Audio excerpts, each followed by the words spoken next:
Yeah, my new frisbee. It is your room.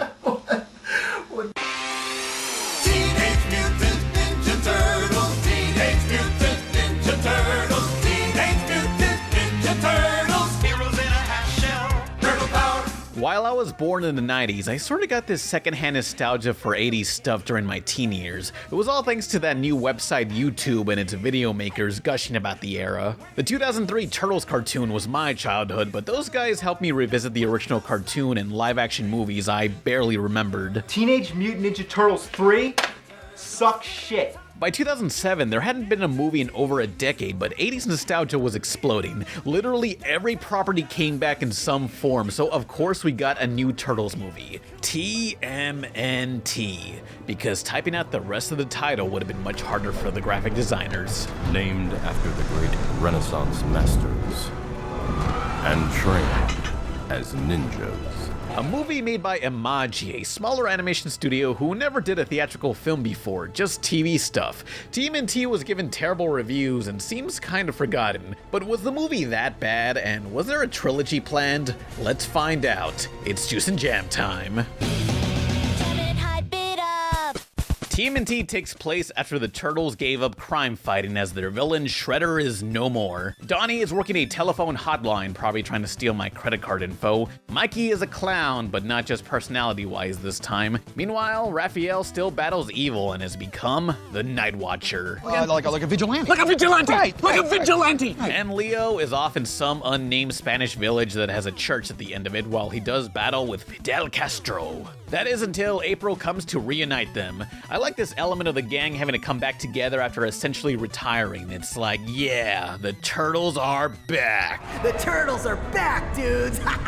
The Turtles are back, even though one of the cartoons was still airing at the time. There's some good character moments, most notably the rivalry between Ralph and Leo, Red versus Blue. I feel maybe they needed one more interaction prior, but still, it was such a dramatic face-off. It also helps they casted mostly experienced voice actors rather than live-action celebrities like every other theatrically animated movie. Ralph versus Leo? No, it's Nathan Drake versus Johnny Test. Picture that. Don't do this, Raph. I'm done taking orders.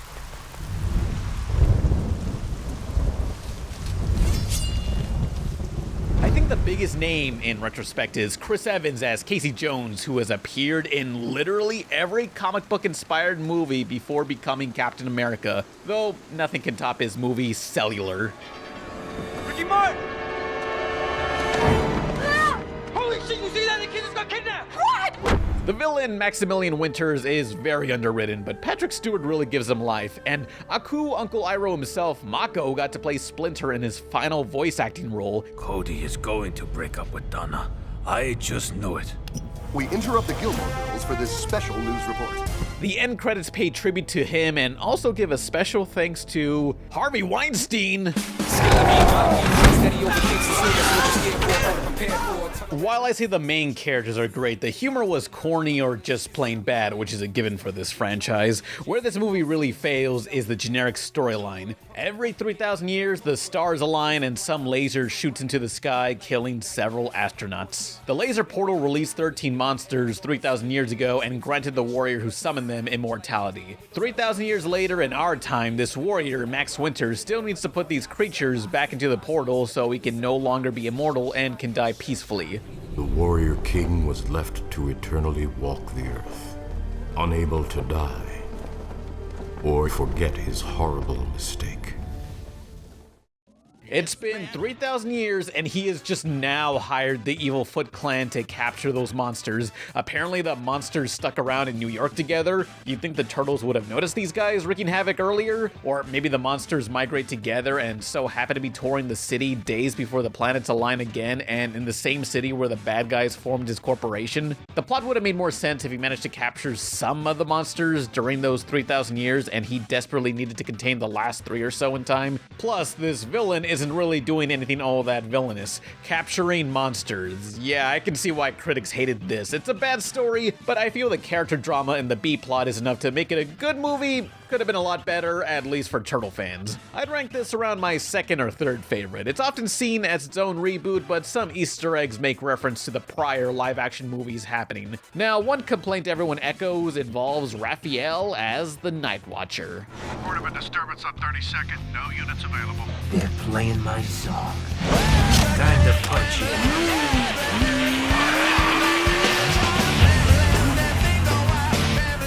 He's supposed to be in disguise, but his friend, Casey Jones, recognizes him. Wasn't that hard, man. You know, you look like a big metal turtle. Is that obvious, huh? Yet later in the film, Leo can't recognize his own brother till he's unmasked. Rap? Though, according to the director's commentary, the intent was that Casey recognizes Ralph's voice, and the turtle suit was also a clue. I guess. Well, they fought other turtle enemies. Maybe Casey wasn't there. It's not like all turtles are related, you fucking cracker. Now, as to explain what the monsters were doing for 3,000 years, I just found out each of them represents an urban myth, like the Jersey Devil or the Yeti. Okay, that explains where they've been. Still, why were they all in New York together? But enough critique. I want to discuss the movie's backstory and its failed trilogy. Make way, cause the Kings is back.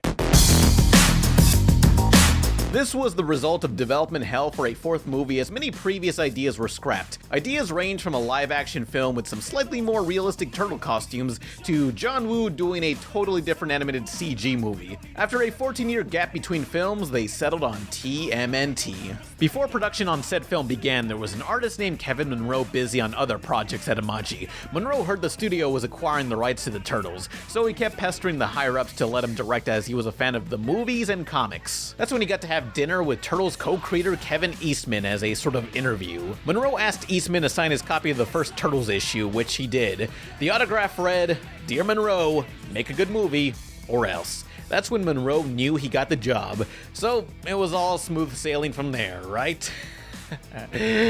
Wrong!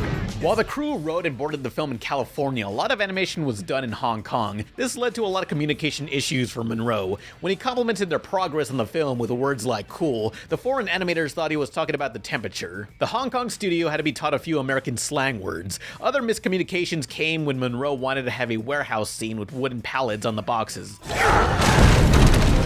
Somehow that translated to the animators sending back pictures of people with their mouths open, like the pallets inside their mouth. I don't know how that happened, but it sounds terrifying. Other setbacks came in when a Taiwanese earthquake knocked out their T3 high-speed internets. So this computer-animated film had to be delivered by hand. That's right, they flew people from Hong Kong to California to drop off several hard drives worth of animation they carried on their laps. I guess it helps the movie was made on store-bought PCs running Linux and using Maya and RenderMan. Now, Imaji is a smaller company. TMNT only had 1/5 the budget of Pixar's Ratatouille, which was released the same year, yet it still looks impressive. Not too many CG movies for kids carried this dark appearance. Just the rainy nights with the neon signs in the back is just, perfect. Kinda gives me some Crow vibes. And of course, there's some great action like this minute-long tracking shot that took 1 year to complete.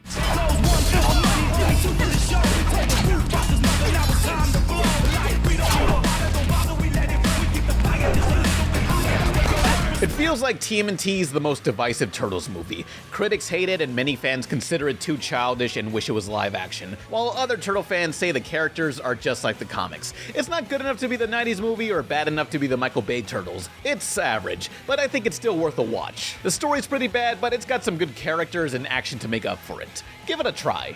Before I talk about the canceled sequels, we'll be back after these messages.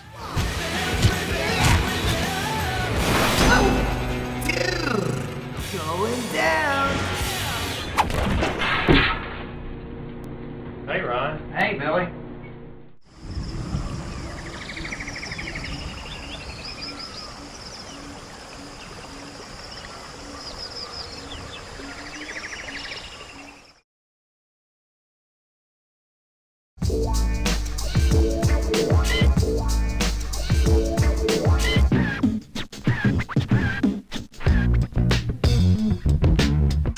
Watching Ultimate Muscle. What's next is totally radical. It's the Teenage Mutant Ninja Turtles, followed by the Cramp Twins, right here in the Fox Box. Turtle skin, like reptile skin, is much less translucent, is much thicker, but it has certain properties that we've looked at. The textures that we have are just insane. You see the muscles, you see veins, you see spots and little freckles. Despite TMNT receiving bad reviews, this movie made 3 times its budget and would be the start of a trilogy. Part 2 would be a loose adaptation of the comic saga City at War. It's where the comic relief Mikey feels he's not treated as seriously and decides to join the evil Foot Clan ninjas in Japan. Mikey would also replace his orange mask with a black one.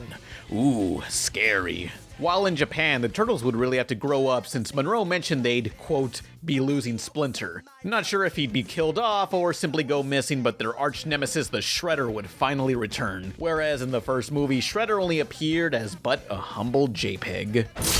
A humble JPEG where they forgot to erase the empty space between his claws. Are you kidding me? This is in the intro, you fools! I don't know what he would have looked like in 3D, but there were toys released in this style that's different from that JPEG. There was also the game TMNT Smash Up that featured the movie's art style, while Shredder is just lifted from the 2003 cartoon, and so are the voices. Also, the Rayman rabbits are here, taking up 3 character slots. Oh, that game was a weird mishmash of ideas. For the third movie, it's not revealed what'll happen exactly, but it would have involved Dimension X, the Triceratons, and the Technodrome. By the way, in the first movie's director's commentary, it's hinted that Skull in Winter's office belongs to a Triceraton. These sequels sound great, but all that will have to wait as Imagi's next move was to develop movies based on The Legend of Zelda, Gigantor, Astro Boy, an original film called Tusker, and the anime Gatchaman, which was to be directed by Monroe and written by Batman the Animated Series alumni Paul Dini.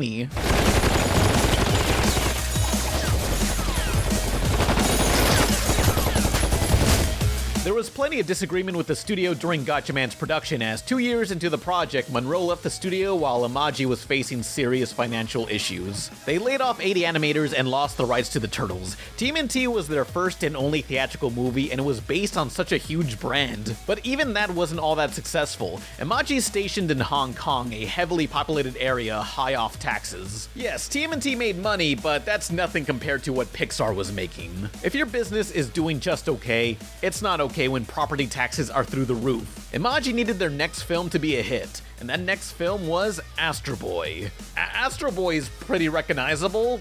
Maybe it'll make money and save the company.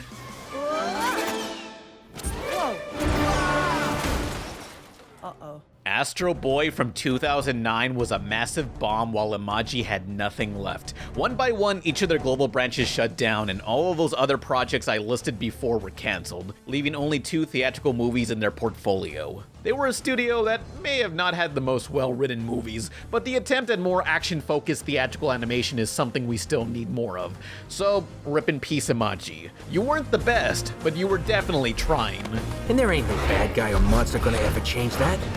That's what's important. And that's why we'll always be brothers. Oh, I love being a turtle. On March 23rd, it's time for a new breed of hero to be heard. Anyone for dessert? Turn it on. I say we kick butt. Crank it up. That's what I'm talking about. Shell it out. Did anyone see that thing that hit us last night? Only in theaters, TMNT. It looked like your mom, dude. That would make her your mom, too, Doofus. Rated PG. Only in theaters, March 23rd. Everyone wants to nab a nip.